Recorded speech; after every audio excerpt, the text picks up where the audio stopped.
రాష్ట్రంలో అరాచకం, దారుణ ఘటనలు, కీచక పర్వాలు, హత్యలు, దోపిడీలతో జనం బెంబేలు, దాడులకు పాల్పడుతున్న గంజాయి బ్యాచ్లు, అవినీతి కేసుల్లో పోలీసులు, శాంతి భద్రతలపైన ప్రజల్లో ఆందోళన, ప్రభుత్వం ఏం చేస్తుందంటూ ఆగ్రహం. ఇంకా చూడండి, ఈ విధంగా ఉంటుంది అన్నమాట ఇందిరమ్మ రాజ్యం. రాష్ట్రంలో పోలీస్ వ్యవస్థ పనితీరు ప్రశ్నార్థకంగా ఉన్నది. పోలీస్ స్టేషన్ కు కూతవేడు దూరంలో చోరీకి దొంగలు తెగబడుతున్నారంటే ఆ వ్యవస్థ ఎలా ఉందో అర్థం చేసుకోవచ్చు. గత కొద్ది రోజులుగా రాష్ట్రంలో చోటు చేసుకుంటున్న ఘటనలు ప్రజానికాన్ని బెంబేలెత్తిస్తున్నాయి. క్రైమ్ రేట్ విపరీతంగా పెరుగుతోంది. దొంగల రాజ్యాన్ని తలపిస్తోంది. గడిచిన 24 గంటల్లో రాష్ట్రంలో పలు దారుణాలు చోటు చేసుకుంటున్నాయి. రాష్ట్ర రాజధాని హైదరాబాద్ నగరంలో 5 హత్యలు, 2 హత్యాయత్నాలు జరిగినాయి. మరోవైపు గంజాయి బ్యాచ్లు మత్తులో దొరుకుతుంటే పట్టించుకునేవాడే లేడు. ఇంకోవైపు కాకిల దౌర్జన్యాలు కూడా అంతే స్థాయిలో ఉండడం గమనార్హం. ఒక అధికారి పేదవాడి ఆస్తిని కాజేసే ప్రయత్నం చేస్తే మరొక అధికారి ఏకంగా తోటి మహిళా సిబ్బంది పైన అత్యాచారానికి ఒడిగడతాడు. ఇంతలా బరితెగించిన వ్యవస్థ మరొకటి కనబడదని విమర్శలు వినపడతా ఉన్నాయి. మరి ఇంత జరుగుతూ ఉంటే మన హోంశాఖ మంత్రి ఏం చేస్తూ ఉన్నాడు? హోంశాఖ మంత్రి ఎవరు లేడు తెలంగాణకి. ముఖ్యమంత్రి దగ్గరే ఉంది ఆ శాఖ. ఎందుకంటే ఎవరికైనా ఇద్దామంటే భయం అవుతుంది ఆయనకు. ఇదే మీడియా కావచ్చు, ఇదే వీళ్ళందరూ ప్రశ్నించే గొంతుకలు మనం చెప్పుకున్నటువంటి ఈ మేధావులందరూ కేసీఆర్ గతంలో ఒక 2 నెలల పాటు క్యాబినెట్ విస్తరణ చేయకపోతే నానా యాగి చేసిరు. తర్వాత ఒక ముస్లింకి ఇదే హోంశాఖ ఇస్తే డమ్మీకి హోంశాఖ ఇచ్చిరని చెప్పేసి విమర్శలు చేసిరు. మరి అలా అసలుకే హోంమంత్రి లేడు రాష్ట్రంలో హోంమంత్రి లేడు. రాష్ట్రంలో అన్ని విధాలుగా ఏ ప్రాంతంలో చూసుకున్న దాడులు, దౌర్జన్యాలు, హత్యలు, అత్యాచారాలు, చిన్నపిల్లల మీద ఇలాంటి దారుణాలకు ఒడిగడుతుంటే కనీసం మాట్లాడే దిక్కు దివాన లేకుండా పోయింది రాష్ట్రంలో. ఆ శాంతి భద్రతలను పర్యవేక్షించేటువంటి అవకాశమే లేకుండా పోయింది రాష్ట్రంలో. మొన్న అంటాడు ఆయన, ఎవరయ్యా, మన నాగర్ కర్నూలు ఎంపీ ఆయన మల్లు బట్టి రవి. ఆయన మాట్లాడుతూ ఏమంటాడు, రోజుకి 24 గంటలుంటే 20 గంటలు మా ముఖ్యమంత్రి గారు పనిచేస్తూ ఉన్నారు. 20 గంటలు పనిచేస్తుంటాం ముఖ్యమంత్రి.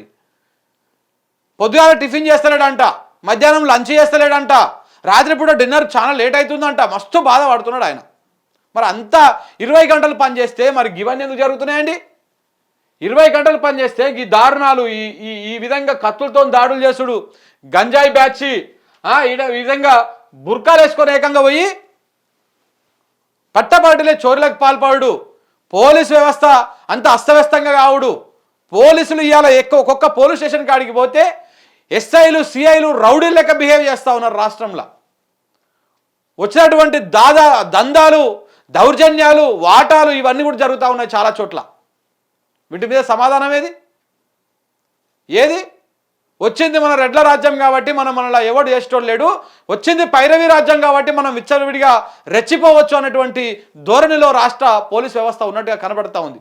ఈ రాష్ట్రానికి అసలు డీజీపీ అనేట ఆయన ఉన్నాడా లేడా? ఉంటే ఆయన ఎవరు, ఎట్లా ఉంటాడు, ప్రజలకు కూడా ఇప్పటిదాకా తెలిసినటువంటి పరిస్థితి లేదు. చాలా అస్తవ్యస్తం అయిపోయింది. శాంతి భద్రతలు మొత్తానికే నీరు గారిపోయినాయి. ఎక్కడ కూడా ఏ దాడులు జరిగినా పట్టించుకుని నాదుడే లేరు. మన చూడలే కదే మహబూబ్నగర్ జిల్లాలో ఓ భూమి పంచాయతీలో కొట్టుకొని చస్తుంటే పోలీసు వాళ్ళకి ఫోన్ చేస్తే 2 గంటల తర్వాత వచ్చారు.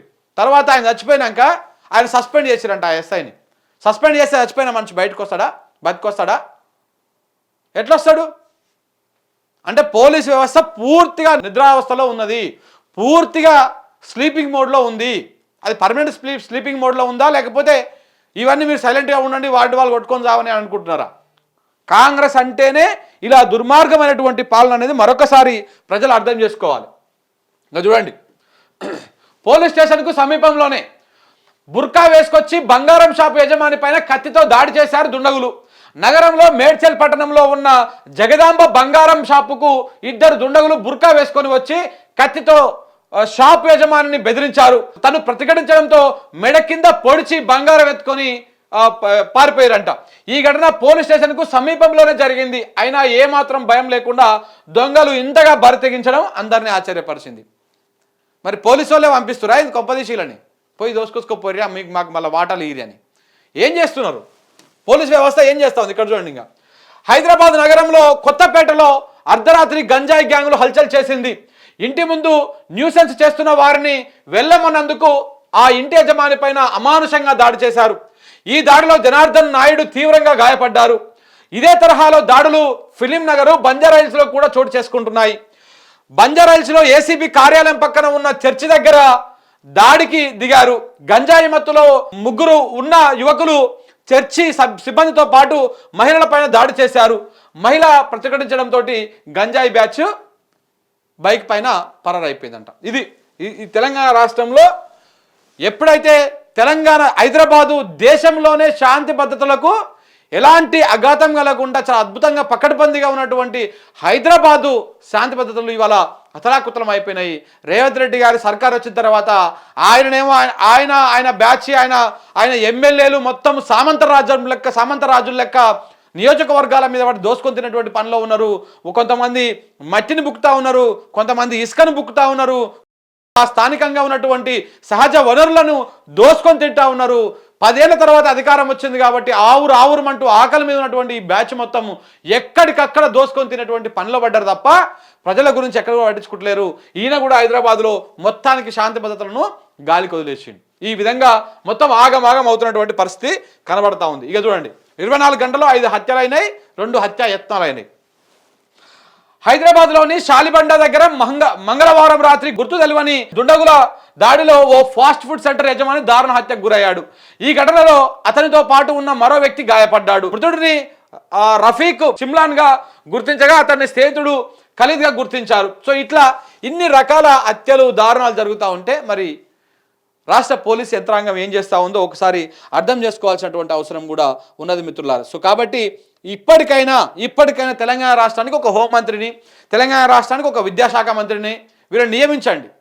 ఓవైపేమో స్కూళ్ళల్లో వాడి పిల్లల రక్తాలను పీల్చుకొని తాగుతున్నాయి ఆ ప్రైవేట్ స్కూళ్ళు, లక్షల ఫీజులు, కార్పొరేట్ స్కూళ్ళు, ప్రైవేట్ స్కూళ్ళు లక్షల ఫీజులు. మీరు ఒకసారి యాద్ చేసుకుర్రా? ప్రభుత్వంలోకి రాగానే ఫీజు రెగ్యులేటరీ కమిటీనా ఏదో వేస్తున్నాము, ఏదో చట్టం తెస్తా ఉన్నాము, ఫీజులను నియంత్రణ చేస్తామని చెప్పేసి సర్కార్ చెప్పింది. ఏమైంది? ₹1 తగ్గిందా? పోయిన సంవత్సరానికి ఈ సంవత్సరానికి రూపాయలు తగ్గిందా? ఇంకా 10-15 వేలు పోయిన సంవత్సరానికి ఈ సంవత్సరానికి పెంచిరు కానీ ₹1 కూడా తగ్గలే. ఎందుకంటే మెజారిటీ విద్యా సంస్థలన్నీ వీళ్ళయే. ఇలా కాంగ్రెస్ పార్టీలో ఎమ్మెల్యేలుగా మంత్రులుగా ఉన్నటువంటి వాళ్ళయే. అది ఇంకొకటి కూడా చెప్తా మీకు, ఇంకొక విషయం చెప్తా. గతంలో ఏదైనా పేదలకు సంబంధించి ఇప్పుడు ట్రీట్మెంట్ జరుగుతుంటుంది. ఆ ట్రీట్మెంట్ సంబంధించి హాస్పిటల్లో జాయిన్ అవుతారు. జాయిన్ అయితే పాపం వాళ్ళకి ఎట్లా ఉంటుంది అంటే గవర్నమెంట్ హాస్పిటల్నేమో ఆ స్థాయి వైద్యం అందదు. గవర్నమెంట్ హాస్పిటల్లో ఏ స్థాయిది అంటే ప్రైవేట్ వాడు, కార్పొరేట్ వాడు ఇచ్చేంత స్థాయి కానీ అంత కేరింగ్ కానీ గవర్నమెంట్లో చూడరు. ఏదో పట్టినట్టు ఉంటారు. కాబట్టి చాలామంది ఒక పెద్ద హాస్పిటల్స్కి ఇప్పుడు సపోజు మనం ఎందుకు ఈ విషయం చెప్పాల్సి వస్తుందంటే ఇదే చిన్నపిల్లలకు సంబంధించి మనం ఒక చిన్న ఫండ్ రైజ్ కూడా చేసినాం. అక్కడ బేసిక్గా ఇంతకు ముందుకు ఎల్ఓసి అని ఉంటుండే.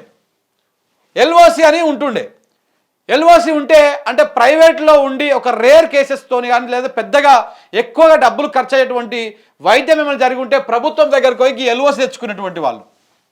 ప్రభుత్వం దగ్గరకు ఎల్ఓసి తెచ్చుకుంటే ఈ ప్రైవేట్ హాస్పిటల్స్ ఏవైతే ఉన్నాయో ఈ ప్రైవేట్ హాస్పిటల్స్లో ఈ ట్రీట్మెంట్ అనేది జరిగేది. కానీ ఇప్పుడు ఈ ఎల్ఓసి దుకాణాన్ని మొత్తానికే బంద్ పెట్టారు. ఎందుకు బంద్ పెట్టారయ్యా అంటే నేను చెప్తాను 2-3 అంశాలు. ఇప్పుడు ఎగ్జాంపుల్కి మన పొంగులేటి గారిని తీసుకుందాం. పొంగులేటి శ్రీనివాసరెడ్డి, ఈయనకు ఖమ్మంలో చాలా హాస్పిటల్స్ ఉంటాయి, చాలా ప్రైవేట్ హాస్పిటల్స్ ఉంటాయి ఖమ్మంలో. ఈ ప్రైవేట్ హాస్పిటల్స్లో ఉంటాయి. ఇప్పుడు ఎల్ఓసి అనేటువంటి దాన్ని కనుక ఇచ్చారనుకో, గతంలో బీఆర్ఎస్ సర్కార్ ఉన్నప్పుడు ఎల్ఓసి ఉంటుండే ఎక్కడో అంటే రేర్గా నిజంగా ఇబ్బందులు ఉంటే. ఇప్పుడు కొన్ని రేర్ డిసీజెస్ చిన్నపిల్లలకు కానీ లేదా పెద్దవాళ్ళకి కానీ కొన్ని వ్యాధులు వస్తూ ఉంటాయి. ఆ వ్యాధులకు దాదాపు లక్షలు 20 లక్షలు 30 లక్షలు 50 లక్షలు ఖర్చు పెట్టాల్సి ఉంటుంది. అట్లాంటివి ఏ కుటుంబం కూడా బేర్ చేయలేదు. అంటే బాగా ధనికులు కోటీశ్వర్లు అయితే దాన్ని బేర్ చేయగలుగుతారు. సాధారణ మధ్యతరగతి మాలాంటి కుటుంబము దాన్ని మనము ఆ ఖర్చు భరించలేము. అలాంటప్పుడు ప్రభుత్వం దగ్గరికి పోయి ఈ ఎల్ఓసి తెచ్చుకొని ఈ ప్రైవేట్ హాస్పిటల్లో ట్రీట్మెంట్ చేయించుకున్నటువంటి వాళ్ళు ఆ హాస్పిటల్ అవన్నీ సబ్మిట్ చేసి ఎంత అవుతుంది, అంచనా ఎంత అవుతుంది ఏందనేది ఆ పేపర్లు పత్రాలు అన్నీ తీసుకుపోయి గవర్నమెంట్ సబ్మిట్ చేస్తే గవర్నమెంట్ కనుక దాన్ని ఒకసారి చూసి ఒక అధికారి నియమించి ఏంది నిజంగా నేను ఏంది కథ కానీ ఎంక్వైరీ చేసుకొని ఓకే అనుకుంటే వాళ్ళకు ఎల్ఓసి ఇచ్చి ఈ ప్రైవేట్ హాస్పిటల్స్లో జరిగేది ట్రీట్మెంట్. ఇప్పుడు దీన్ని మొత్తానికే బంద్ పెట్టింది కాంగ్రెస్ సర్కార్ వచ్చినాక. ఎందుకు బంద్ పెట్టింది అంటే పేదల మీద ప్రేమతోటి కాదు. ఈ ప్రైవేట్ హాస్పిటల్స్ ఉన్నాయి కదా, ఇప్పుడు పొంగులేటి శ్రీరన్నకు బయట ఖమ్మంలో ప్రైవేట్ బొచ్చడు హాస్పిటల్ ఉన్నాయి. ఈ ప్రైవేట్ హాస్పిటల్ ఉన్నాయి కాబట్టి ఎల్ఓసి ఇచ్చినాం అనుకో, ప్రతి ఒక్కరు ఎల్ఓసి పట్టుకోవడానికి హైదరాబాద్లోకే పెద్ద పెద్ద హాస్పిటల్కి వస్తారు. సో జిల్లాలల్లో మన పొంగులేటి శ్రీరన్నకు ఉన్నట్టు ప్రైవేట్ హాస్పిటల్స్ ఉన్నాయి కదా, ఆ హాస్పిటల్స్ నడవవు. ఇప్పుడు చాలామంది మంత్రులకు ఎమ్మెల్యేలకు ఇవే ఉన్నాయి మొత్తం. సో కాబట్టి ఈ ఎల్ఓసి మొత్తానికే బంద్ పెట్టారు. వీళ్ళు మాత్రం వేల కోట్లు, వందల కోట్లు ఇప్పుడు రైతు బంధు కోసం పెట్టేటువంటి పైసలు మింగొచ్చు. ఇట్లా ముసలులకు 4,000 పింఛన్ చేస్తాను, ఇప్పటికి ఇంకా 2,000 ఇచ్చుకుంటా, మిగతా 2,000 మింగొచ్చు. మహిళలకు ప్రతి మహిళకు ఇస్తున్నటువంటి 2,500 రూపాయలు మింగొచ్చు ఇల్లు, ఇవన్నీ మింగొచ్చు ఇల్లు. కానీ ఎవడన్నా పేదోడు వైద్యం ఆరోగ్యం బాలేక ట్రీట్మెంట్ చేయించుకోవాలంటే ఇట్లాంటి ఎల్ఓసి లాంటి కార్యక్రమాలన్నీ బంద్ పెట్టాలి. ఎంత దుర్మార్గం అంటే అంత దుర్మార్గంగా ఉంది కాంగ్రెస్ పాలన. ఇది కాంగ్రెస్ పాలన కాదు, ఇది రాక్షసుల పాలన. ఇది రాక్షస రాజ్యం లెక్క తయారైపోయింది మొత్తం. సో కాబట్టి ఇలాంటి కార్యక్రమాలన్నీ కూడా ఇప్పుడు కొంతమంది ఎమ్మెల్యేలకు, ఇప్పుడు కల్వకుర్తి ఎమ్మెల్యే ఏం పేరు, ఆయన పేరు కసిరెడ్డి నారాయణ రెడ్డి, కసిరెడ్డి నిరంజన్ రెడ్డి, కసిరెడ్డి నారాయణ రెడ్డి, ఆయనకు బ్రిలియంట్ స్కూల్ ఉంటాయి. ఇంకొక ఎమ్మెల్సీ గారికి ఏంది డిపిఎస్ను చూసినావా, ఈ డిపిఎస్లు అన్నీ వాళ్ళే, ఇదే గవర్నమెంట్లో ఉన్నటువంటి ఎమ్మెల్సీ ఆయన. ఇట్లాంటి పెద్ద పెద్ద సంస్థలు, కార్పొరేట్ సంస్థలు అన్నీ కూడా ఇలా చెప్పు చేతుల్లోనే ఉంటాయి. మరి ఫీజు నియంత్రణ ఎట్లా చేస్తాడు? ఇటు హాస్పిటళ్ళ కోసమేమో మన పొంగులేటి లాంటి మంత్రుల కోసమేమో హాస్పిటల్స్లో ఎల్ఓపీలు కానీ ఇట్లాంటివన్నీ బంద్ పెట్టేసి, ఇప్పుడు ఈ విధంగానేమో మొత్తానికే ఫీజుల నియంత్రణ చేస్తామని చెప్పేసి ప్రకటనలు పెట్టుకొని పెద్ద పెద్ద వార్తలు, వెలుగు లాంటి బ్రోకర్ పత్రికలు, ఆంధ్రజ్యోతి లాంటి బ్రోకర్ పత్రికలు అన్ని పెద్ద పెద్ద వార్తలు రాస్తాయి. కానీ తీరా చూస్తాలకే వీళ్ళ కోసం, వీళ్ళ ఎమ్మెల్యేల కోసం, వీళ్ళ కోసము ఏ ఫీజు నియంత్రణ ఉండదు, ఏది ఉండదు. ఇంకా పోయినసారి కంటే ఈసారి 5%, 10% పెరిగి ఉంటుంది అన్నమాట. సో ఇలాంటి కార్యక్రమాలు జరుగుతూ ఉన్నాయి మిత్రులారా.